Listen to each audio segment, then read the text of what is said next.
Ok, pessoal.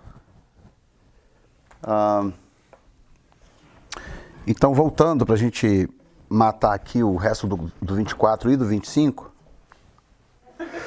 Ok, aí o verso 39 diz, e não perceberam até que veio... Bom, ele começa a usar alguns exemplos, né? Porém, aquele dia e hora ninguém sabe, senão os anjos dos céus, nem os anjos do céu, nem o Filho, mas unicamente meu Pai. E como foi nos dias de Noé, assim será também na vinda do Filho do Homem. Comparação, ou seja, ele começa a embutir aqui o simbolismo do arrebatamento, porque na história de Noé há um símbolo do arrebatamento, ou seja, Noé é tirado do dilúvio, escondido na arca, para que o dilúvio aconteça. Isso é um símbolo do arrebatamento, né? Ele fala de Ló também, ele fala primeiro no verso 39, não perceberam, até que veio o dilúvio e os levou a todos, assim será também a vinda do Filho do Homem. Aí ele começa com a comparação dos 50% que eu falei. Ele diz, então, estando dois no campo, será levado um e deixado o outro. Estando duas moendo no moinho, será levado uma e deixada a outra. Vigiai, pois, porque não sabeis a que hora há de vir o vosso Senhor. Mas considerai isso. Ele conta, né, a parábola do pai de família, que não sabe a que horas da noite há de vir o ladrão. Diz que se ele soubesse, ele vigiaria e deixaria... não deixaria que fosse arrombada a sua casa. Por isso estáis vós apercebido também, porque o Filho do Homem há de vir à hora em que não penseis. Então, ele está lançando um fundamento para o que ele vai fazer no capítulo 25. Porque no capítulo 25, ele conta uma parábola de 50%. 50-50. E ninguém consegue explicar essa parábola. Porque, se for a igreja, fica estranho. Então vai subir a metade da igreja, a outra fica? Se for Israel, fica esquisito, porque não há registro na Bíblia de que a metade de Israel será salvo. A Bíblia diz que vai ser só o remanescente. Aí fica uma coisa sem explicação. Mas quando eu entendo tudo que a gente vem vendo aqui desde o começo do livro de Mateus, de por que Jesus veio, qual a missão primária dele, por que Mateus está escrevendo esse livro, qual era a audiência de Mateus e por aí vai, aí eu entendo que Jesus está codificadamente falando de tal forma a deixá-los entender de que entre esses dois povos, Israel e a igreja, um será salvo primeiro do que o outro. Então a noção dos 50% passa a fazer sentido quando eu entendo que há dois povos. Um povo representa 50%, o outro povo representa 50%.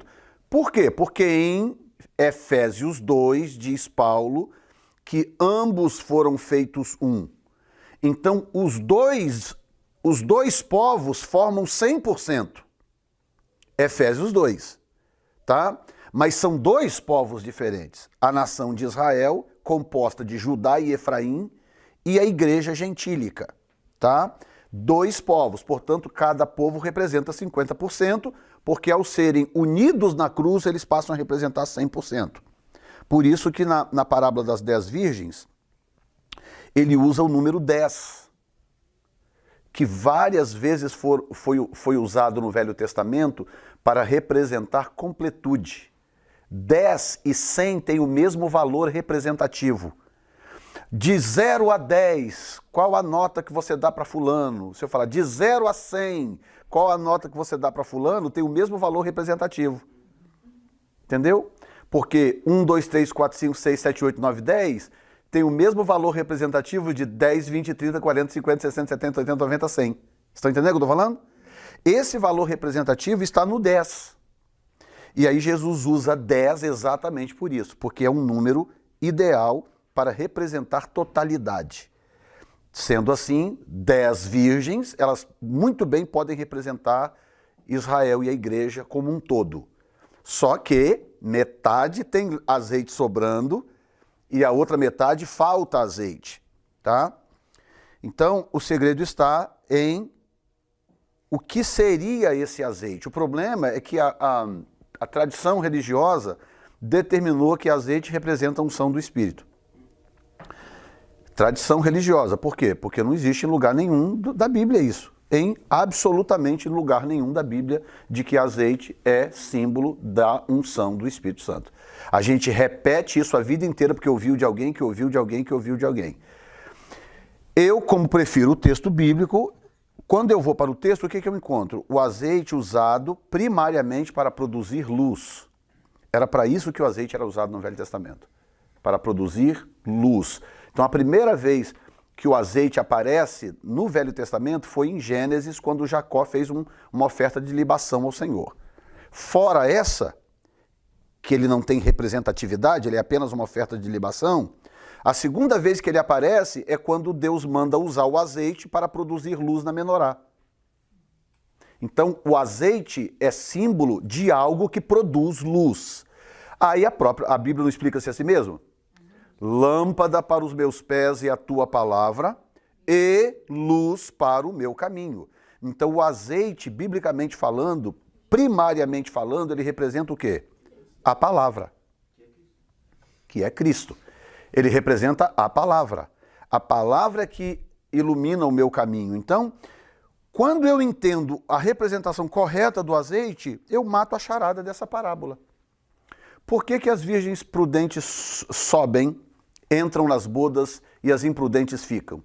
Porque as prudentes são a igreja que tem o Velho e o Novo Testamentos. Ela tem o azeite da botija, que é o Velho Testamento, e tem um azeite extra na vasilha, que é o Novo Testamento. O azeite é símbolo da palavra. Israel fica porque Israel só tem o azeite da botija, que é o Velho Testamento. Não tem azeite extra. É o azeite extra, olha a parábola, é o azeite extra que te permite entrar nas bodas. Ou seja, é o Novo Testamento que te permite entrar nas bodas, não é o Velho, é o Novo.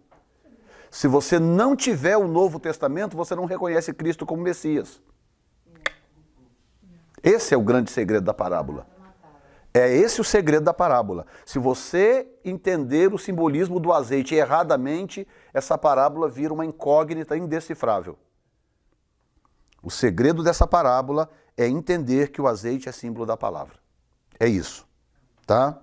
Então, as 5 prudentes são a igreja, porque tem mais azeite do que a outra, do que as imprudentes que são Israel, porque não tem azeite suficiente para chegar até as bodas. Essa é a ideia, tá? Então, assim termina o capítulo 25, com Jesus, portanto, matando essa noção dos 50%, né? Aproveitamento de 50%. No 26, 27 e 28, nós temos a morte e ressurreição do rei. No capítulo 26, o Sinédrio, Tribunal Superior da Nação Judaica, está reunido deliberando sobre a morte de Jesus, porém pretendem esperar o fim das festividades da Páscoa, para que não haja tumulto entre o povo. Enquanto isso, na casa de Simão, versículo Mateus 26, 6, o leproso, algo de grande importância acontecia. Na casa de Simão, o leproso, algo de grande importância acontecia. Aproximou-se dele uma mulher que trazia um vaso de alabastro cheio de bálsamo precioso e lhe o derramou sobre a cabeça, estando ele reclinado à mesa. Nós conhecemos muito bem isso aqui. Eles vão tentar recriminar a mulher e Jesus manda parar imediatamente, porque ela o está preparando para o seu sepultamento. Ou seja, Jesus tinha plena consciência da sua morte, ele sabia que veio para isso, ele não foi pego de surpresa em nenhum momento, ele estava o tempo todo no centro da vontade do Pai. Quando o peso do mundo veio sobre ele, ele perguntou para o Pai se tinha outra forma. Pai, tem jeito de passar esse cálice? Se não tem, eu vou fazer a tua vontade. O Pai se cala, ele então entende que é para realmente fazer, e aí não tem saída, né? Página 38, nós temos o julgamento e a crucificação. Jesus é então levado ao Sinédrio. O sumo sacerdote o acusa de blasfemo, ou blasfemo. Após toda a humilhação no Sinédrio, Jesus é levado até Pilatos e em seguida a Herodes. Fica entre os dois o julgamento do Messias. Pilatos tenta liberar Jesus, no entanto, sob pressão dos judeus, entregou-lhe, dizendo: estou inocente do sangue desse justo. Mateus 27, 24. Apesar de um grande número de discípulos crer em Jesus e segui-lo, a oposição dos judeus era cruel. e deliberaram matá-lo sob acusação de blasfêmia e de ter afirmado ser o rei dos judeus. Jesus foi entregue para ser crucificado. E aí o falecido Myles Munroe, ele diz uma coisa muito interessante, né? Que a razão do porquê Pilatos lavou as mãos é porque Jesus não podia ser morto por Roma. Se ele fosse morto por Roma, seria execução. Se ele fosse morto por trama dos sacerdotes, seria sacrifício. Só sacerdotes podiam ordenar sacrifícios. Então Pilatos lavou as mãos, porque se ele não lavasse as mãos, seria uma execução romana, né? E não, Jesus tinha que ser o sacrifício perfeito do Pai. E só os sacerdotes podiam fazer isso. Página 40, nós temos a ressurreição do rei. Os corações dos discípulos após a morte de Jesus estavam cheios de grande tristeza e dor. Eles tinham esquecido da promessa que o Mestre lhes fizera. Depois de 3 dias, eu ressuscitarei. Veja no capítulo 28 a narração com todo o esplendor da ressurreição de Jesus. No começo da primeira semana, 2 mulheres foram ao sepulcro ungir o corpo de Jesus com aromas e especiarias. Ao chegarem, verificaram que a pedra que fechava o sepulcro tinha sido removida por 2 anjos. Os guardas, com medo, ficaram assombrados e como mortos. Então elas saíram apressadas com grande alegria para comunicar as boas novas aos outros. E eis que Jesus lhes veio ao encontro dizendo: salve, e elas, aproximando-se, abraçaram-lhe os pés e o adoraram. Então lhes disse Jesus: não temais, ide dizer a meus irmãos que vão para a Galileia, ali me verão. Mateus 28, 9 e 10. As autoridades judaicas, ao ouvirem que Jesus tinha ressuscitado, forjaram uma grande mentira, dizendo que os discípulos tinham roubado o seu corpo. Aí você percebe a que ponto chega a corrupção, né, produzida pelo poder, né? Que essa corrupção aqui era a tentativa de manter o seu poder intacto. Porque pensa comigo, digamos que eles não soubessem que Jesus era realmente quem dizia ser, até matá-lo. Ok? Não, eu não reconheço esse homem como Messias. Ok. Mataram o cara. Aí Jesus ressuscita. E eles sabiam que aquela história, naquele relato era verdadeiro, porque os soldados eram romanos. Os soldados não eram guarda do Sinédrio, eles eram soldados romanos. E ninguém sabia fazer segurança como soldados romanos. Eles sempre guardavam os seus presos com a sua própria vida. Qualquer soldado romano que deixasse fugir um preso ou deixar de cumprir com uma tarefa ordenada por um superior, ele pagava com a própria vida. Era um dos exércitos mais rigorosos que existia. Então, o fato dos soldados romanos dizerem, não, o que aconteceu é que veio um anjo, rolou a pedra e nós caímos como mortos e o homem saiu lá de dentro vivo e ressuscitado. Então, eles, acreditem no que eu estou dizendo, eles sabiam que aquilo realmente havia acontecido a partir do momento que os soldados romanos relataram o que relataram. Aí agora... Os soldados não vão até Roma, né? Eles vão até o líder imediato, os líderes, o centurião. Comunicar. Exatamente. Então, vejam que a corrupção chega a um ponto em que, ok, então ressuscitou. Gente, então nós estávamos errados, esse realmente era o Messias. Esse é o Filho de Deus. E aí pedir perdão ao Senhor, procurar os discípulos, o que a gente pode fazer para acertar, nós não sabíamos. Por exemplo, os irmãos de Jesus, como acontece aqui com Tiago e Judas, né, que tem cartas escritas aqui, a epístola de Tiago e a epístola de Judas, 2 irmãos de Jesus, eles se converteram depois da ressurreição. Enquanto Jesus estava vivo, eles não acreditavam que Jesus era o enviado de Deus, não acreditavam os próprios irmãos. Aí Jesus ressuscitou, começa a aparecer para o povo, ele fala, não, aqui não tem mais como não. Então ele realmente é quem dizia ser. Ou seja, se converteram. Hoje nós temos a epístola de Tiago, a epístola de Judas, por causa disso. Entendeu? Então, se aquele povo tivesse realmente temor de Deus, se eles fossem pelo menos representantes de Deus que estavam desviados, eles teriam se arrependido exatamente aí. O que prova que eles eram realmente homens malignos, ocupando funções divinas. Homens malignos que estavam ali por causa do poder, porque aquilo gerava muito dinheiro, muita riqueza, muito conforto.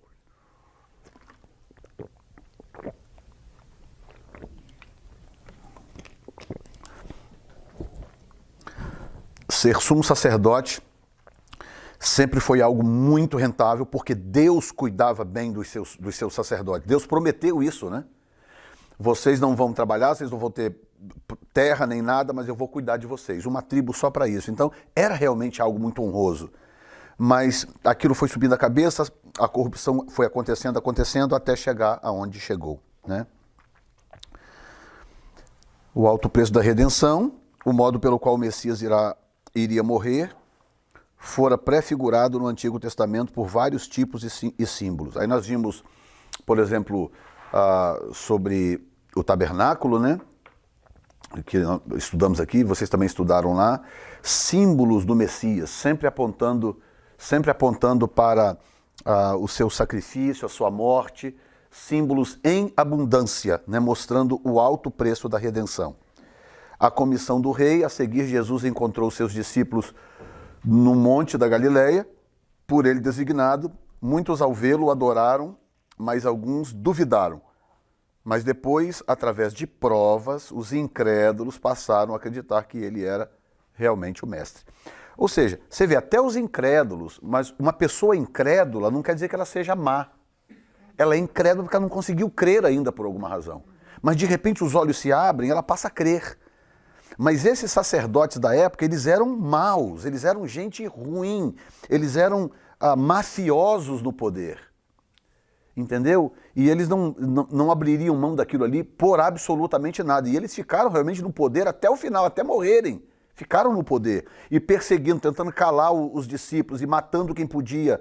Tudo isso porque eles estavam tentando proteger o poder. Tá bom? Página 45, o menor e mais cronológico, o livro de Marcos é o menor dos 4 evangelhos. Muitos historiadores acham o livro foi o primeiro a ser escrito. Marcos é considerado o mais cronológico dos evangelhos.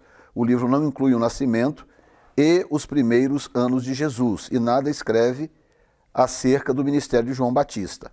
Há uma aceitação geral de que o evangelho de Marcos foi escrito para leitores romanos. O romano caracteriza-se por um espírito prático, consequentemente sua religião era prática. Então esse Marcos aqui é o mesmo Marcos que aparece andando com Paulo e Barnabé, ele era primo de Barnabé, ele participou do ministério de Paulo, junto com Barnabé durante um período, depois Paulo se desentendeu com ele, acabou gerando também um desentendimento com o próprio Barnabé, porque eles eram parentes. Paulo se separou de Barnabé, aí passou a andar com Silas, né, que também aparece no texto como Silvano, é a mesma coisa, Silvano e Silas são a mesma pessoa. E esse desentendimento, então, fez com que Barnabé seguisse outra rota. Mas Barnabé não, mas Marcos volta a se encontrar com Paulo no final da sua vida.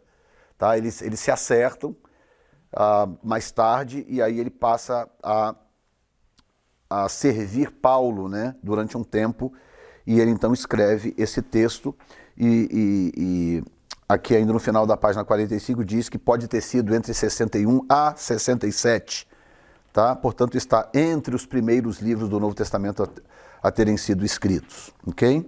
O tema em Marcos 10, 45 encontramos o objetivo do autor ao escrever o seu evangelho, pois também o Filho do Homem não veio para ser servido, mas para servir e para dar a sua vida em resgate de muitos.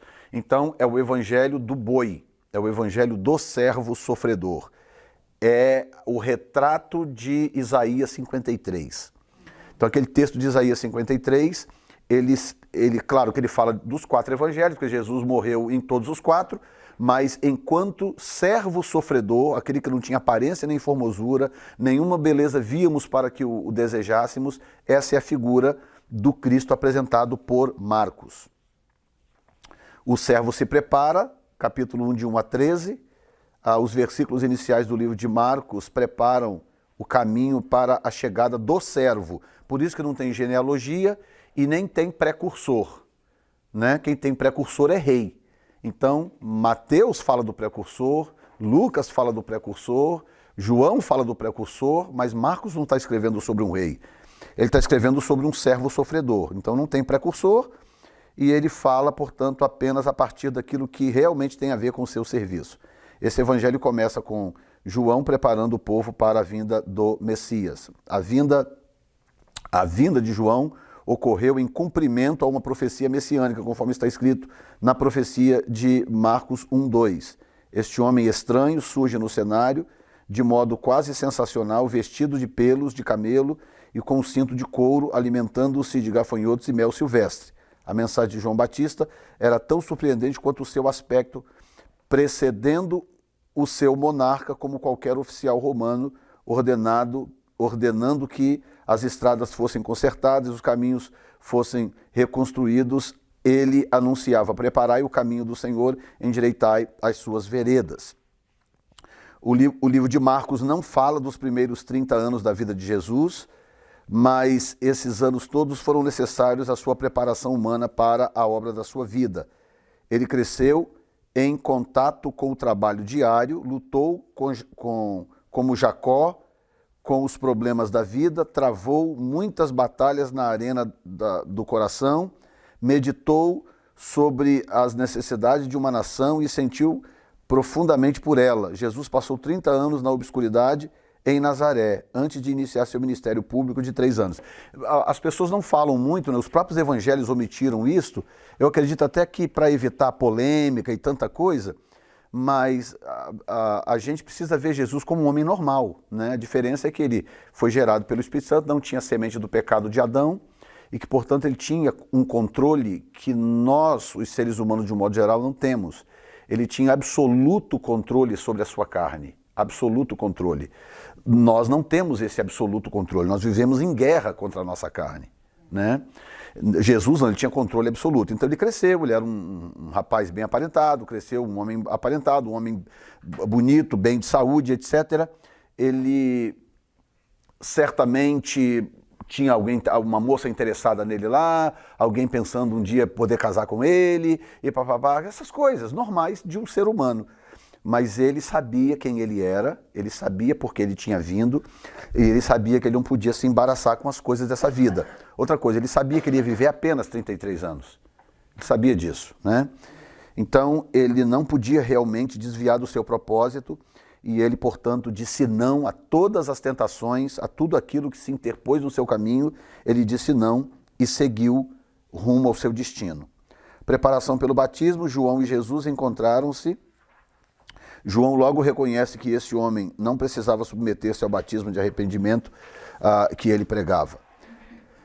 Na face de Jesus havia uma pureza e majestade tal que João sentiu a sua própria indignidade. Após mim vem aquele que é mais poderoso do que eu, de quem não sou digno de, inclinando-me, desatar as correias das alparcas.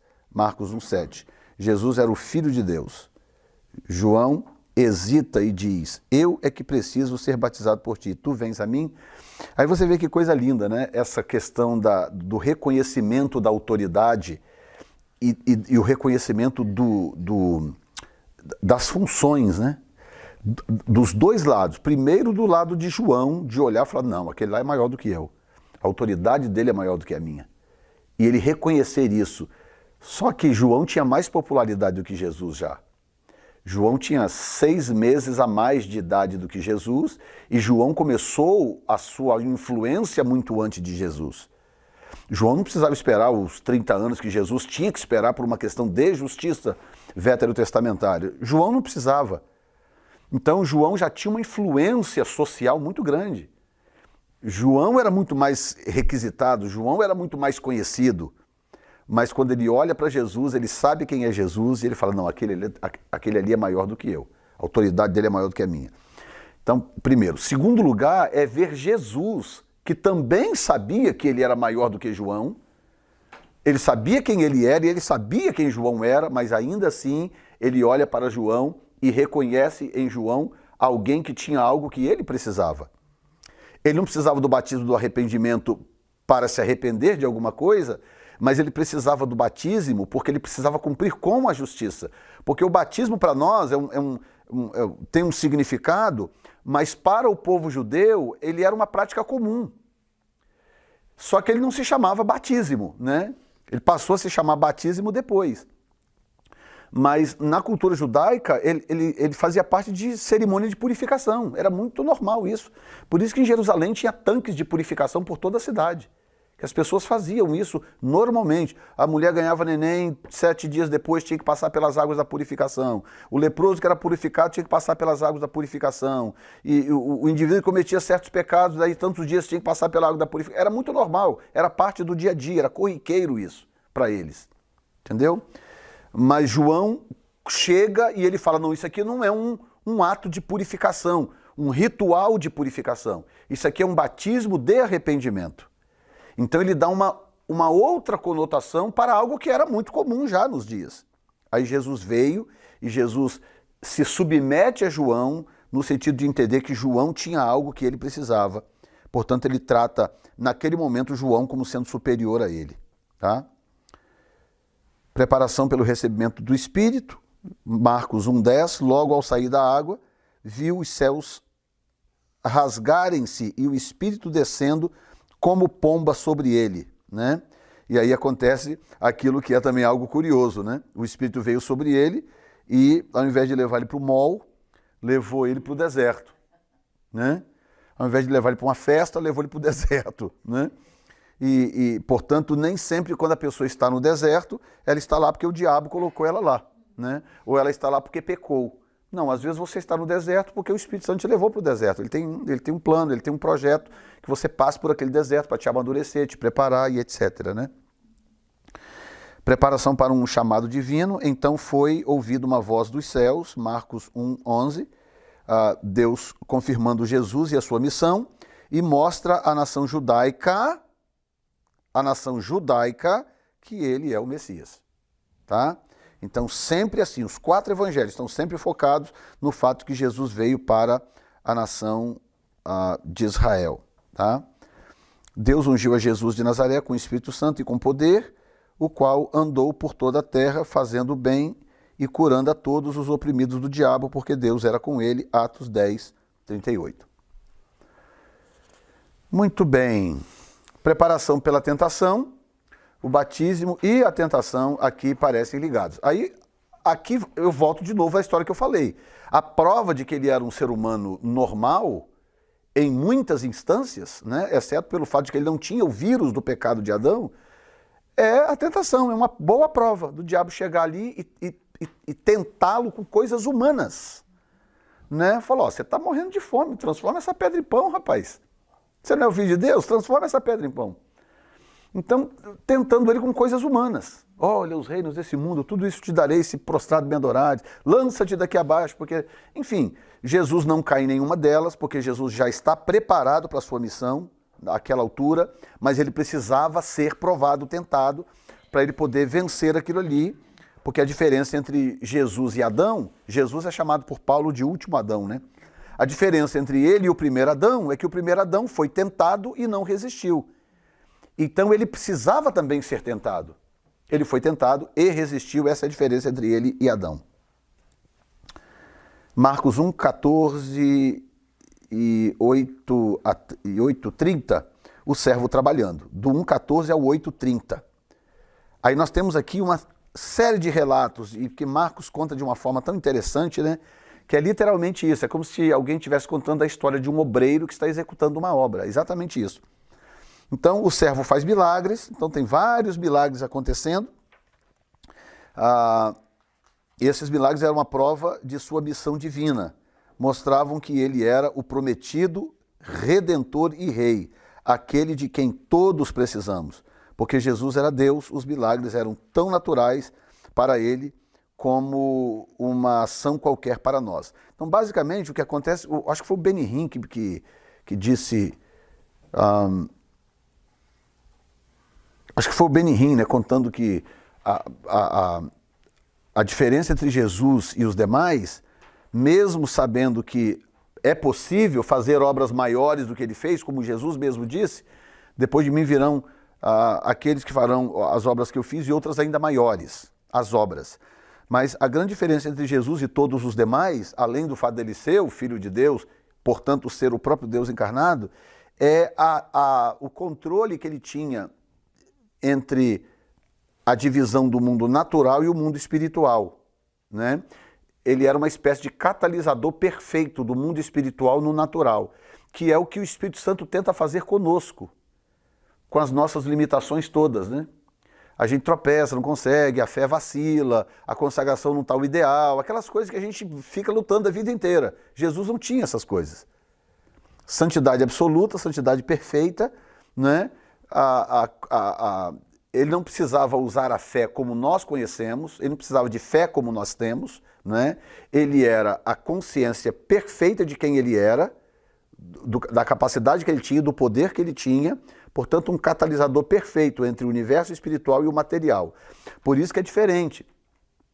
Nós temos que ministrar em nome dele, né? Porque o poder e a autoridade são dele. Ele fazia no seu próprio nome. Ele chegava e ordenava, seja curado. Ele não precisava dizer, seja curado em nome do Pai. Ele não precisava fazer isso. Seja curado em nome de Jesus. Ou seja curado em nome de... Né?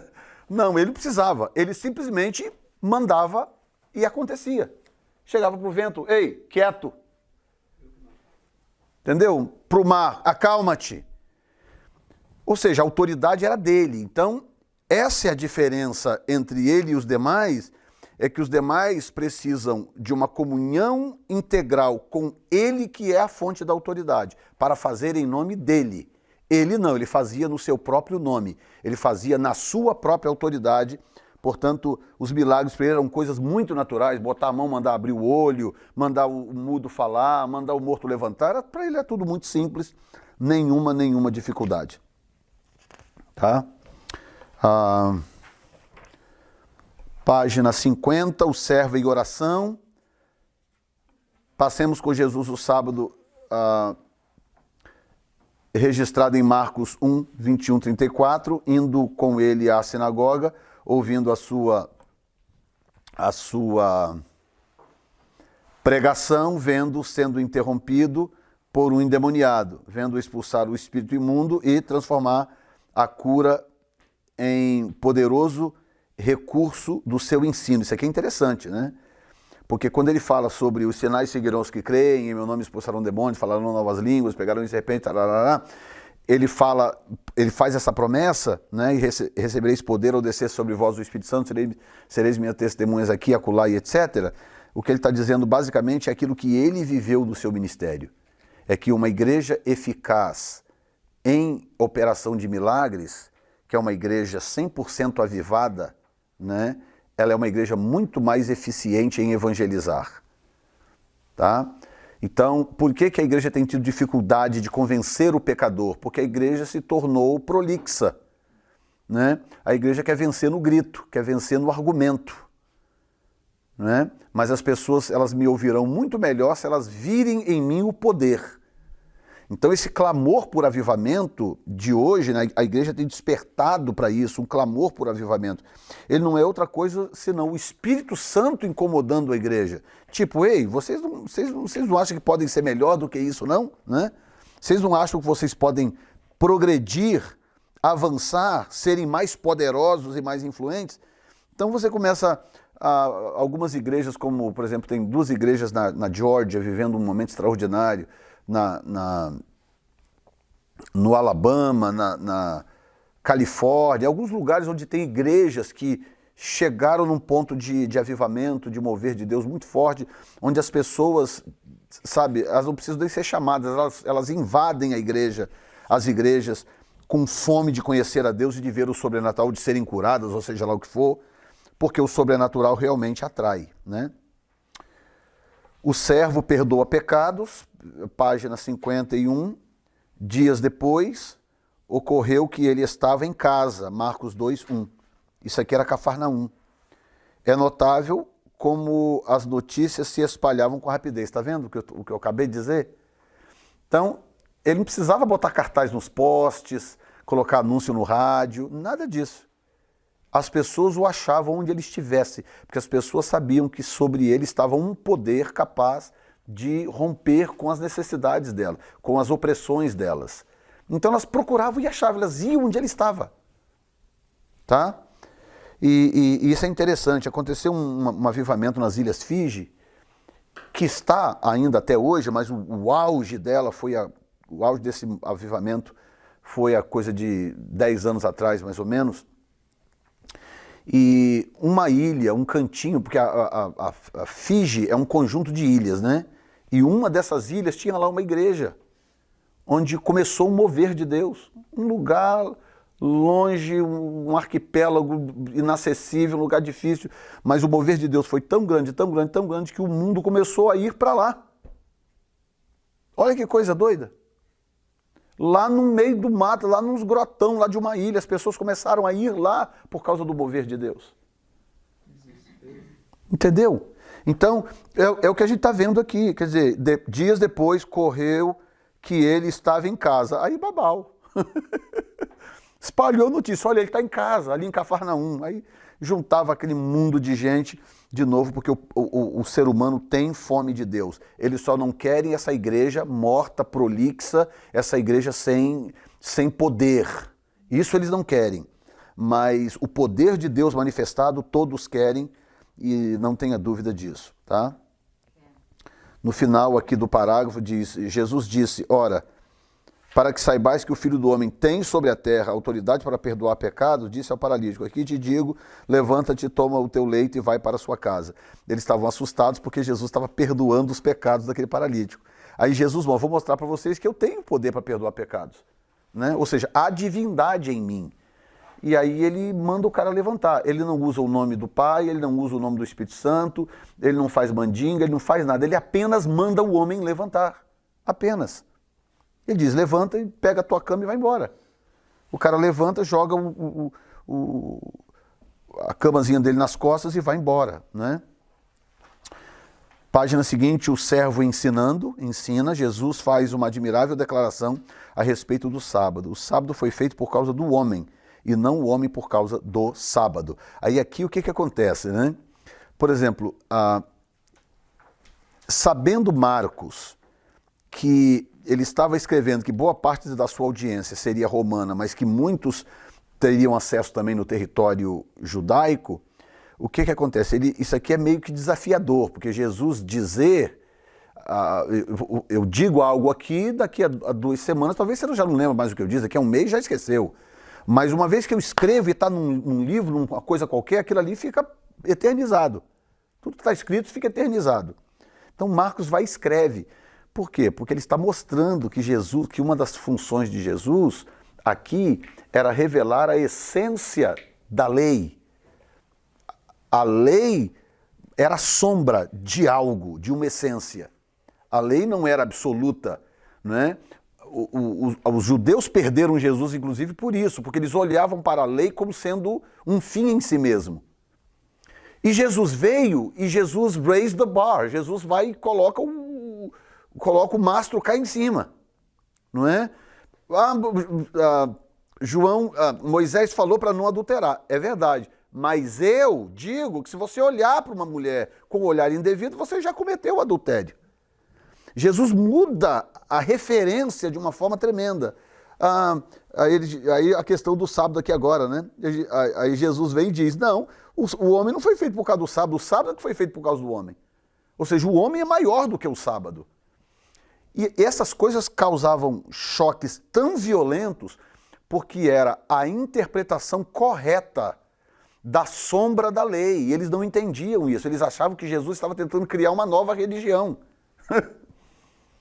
Por isso que quando os discípulos surgem depois pregando, eles recebem apelidos, títulos, são cristãos, são os do caminho e tal, porque eles entendiam que aquilo ali era uma nova religião que estava tentando destruir o judaísmo. O que eles não entendiam é que aquilo ali era o judaísmo em essência. O que eles viviam era o judaísmo enquanto sombra. E Jesus veio e trouxe essência, e eles rejeitaram a essência. Entendeu? É muito engraçado isso. Porque a sombra, ela não consegue revelar tudo, né?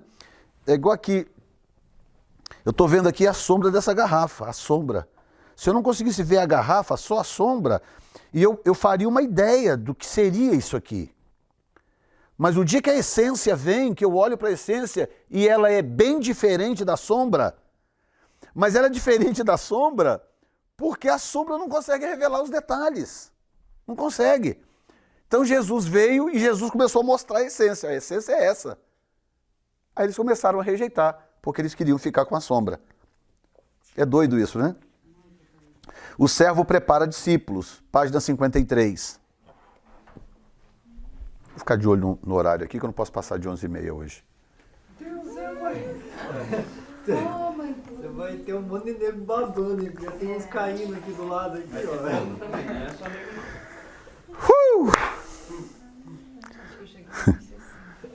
Dá um aplauso aí que desperta. Vamos lá, todo mundo aí. Aplauso aí.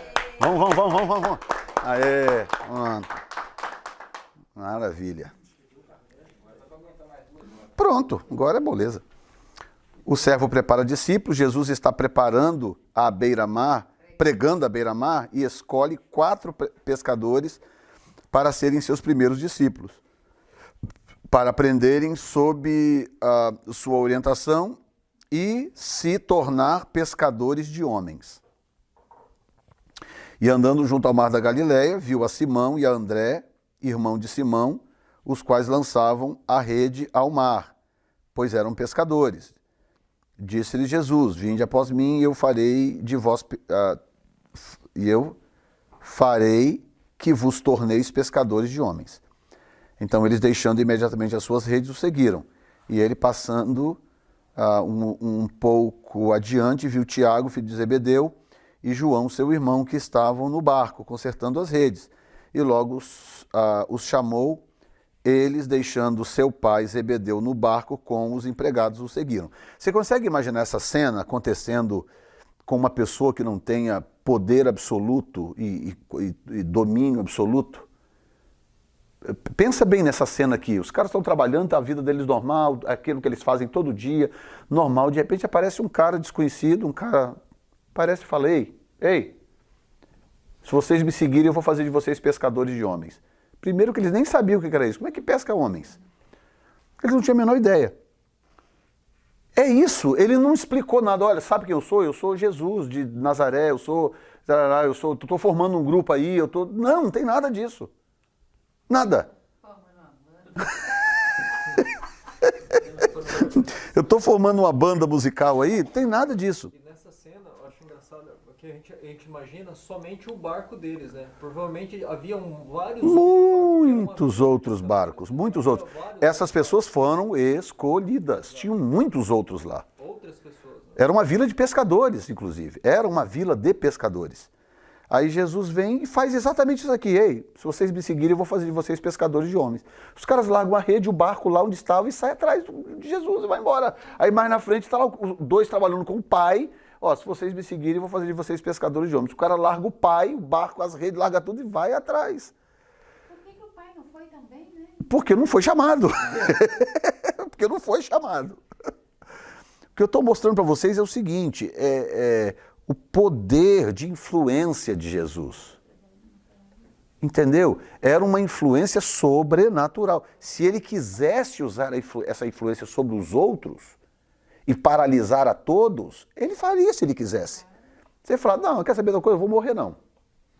Hoje não. Resolvi não morrer não. Se ele quisesse.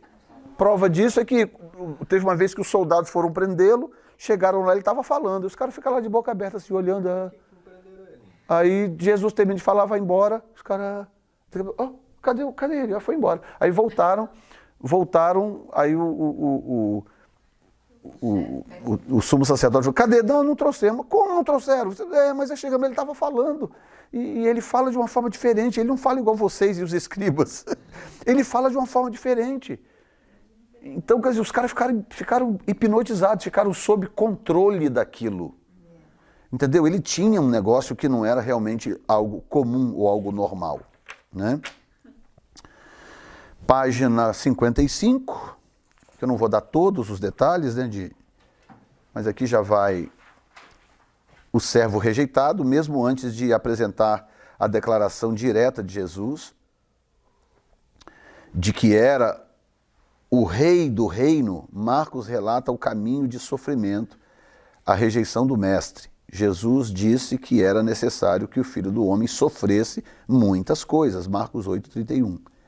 Ele anuncia aos discípulos que seria rejeitado pelos anciãos, pelos principais sacerdotes e pelos escribas, que seria entregue por traição, Marcos 9,31, que seria morto pelos romanos, Marcos 10, 32, 45, e que iria ressuscitar ao terceiro dia, Marcos 9, 31. Jesus, entretanto, afirmou o seu direito ao reino ao apresentar-se como herdeiro de Davi em Jerusalém, conforme a profecia de Zacarias 9, 9. É a segunda vez no livro de Marcos, a primeira foi no batismo, que Deus, o Pai, se manifesta. Não podia haver dúvida nos corações de Pedro, Tiago e João que verdadeiramente aquele era o Filho de Deus, o Messias. Jesus desce do monte e encontra os outros discípulos em meio a uma discussão com os escribas. Os discípulos não tinham conseguido expulsar o espírito maligno de um jovem lunático. Marcos 9, 14 a 29. Jesus então diz: ó geração incrédula, até quando estarei convosco? Até quando vos hei de suportar? Jesus prossegue falando da necessidade de oração e jejum, sobre quem é o maior no reino do céu, a tolerância e a caridade e o julgamento dos que servem de pedra de tropeço. Fala também para recebermos o reino como uma criança, fala do divórcio, das riquezas, da recompensa e da necessidade de fé. Então, essa experiência aqui, que quando ele desce do monte, né, e ele encontra os discípulos ali, você vê que há um choque em Jesus, uma espécie de surpresa, o que significa que ele esperava a essas alturas que os seus discípulos já estivessem exercendo a autoridade, porque senão ele encararia aquilo como normal. Falei, não, tá, vocês não estão prontos ainda, deixa que eu resolvo aqui. Não, ele desce indignado, ele fala, como não? Vocês, que geração incrédula é essa? Em outras palavras, o tempo que eles estavam andando com Jesus, vendo o que estavam vendo, já era para eles estarem executando aquelas coisas. Portanto, a gente não aprende só de ouvir, a gente aprende de ver também. A gente aprende de seguir o outro, de acompanhar o outro. A gente aprende, tem que aprender, entendeu? E ter ousadia para fazer as coisas que se aprende. Jesus fica indignado por isso, porque em outras palavras, ele estava dizendo o seguinte, vocês já deveriam estar reproduzindo essas coisas que eu faço. Entendeu? Então faltava um pouco de ousadia neles também, né? E eu termino dessas duas páginas dizendo que no capítulo... Página 56, no capítulo 10, ele novamente faz uma referência à sua morte e ressurreição. Capítulo 11 inicia com a entrada triunfal de Jesus em Jerusalém. Foi uma demonstração popular. O povo não estava aclamando a Jesus como Messias, mas como um líder político.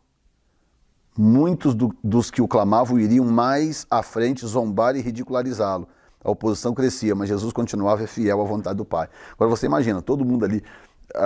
quem foi que disse, meu Deus? O Billy Graham, né? Disse que tem gente que resiste a fio toda sorte de crítica, mas sucumbe ao primeiro elogio. De que tem algumas pessoas que elas não conseguem resistir aos elogios, né? Resiste muito bem às críticas.